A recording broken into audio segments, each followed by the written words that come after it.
Welcome to this video everyone. So now I'm going to show you how to change the resolution of an image on Adobe Photoshop 2024. So all you have to do is you'll have to click on image and then go to image size. So from here you'll notice that we have the resolution. So this is the resolution of this image now. So it's 72 pixels, but let's say that we want to change it to 300 pixels. So I'll have to change it to 300, but when I change it to 300, right here you'll notice that it will zoom in. So it means that it will change the size also.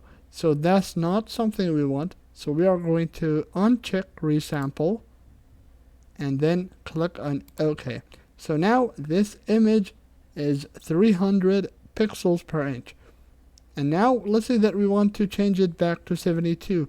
So to do that, we will have to go back to image, then go to image size, and usually and always you'll have to make sure that you click on resample before changing the resolution, and then change the resolution back to 72, and now uncheck resample to keep the size the same, and then click on OK. So now we are back to 72 pixels per inch. So I hope this video was helpful everyone. Don't forget to like and subscribe.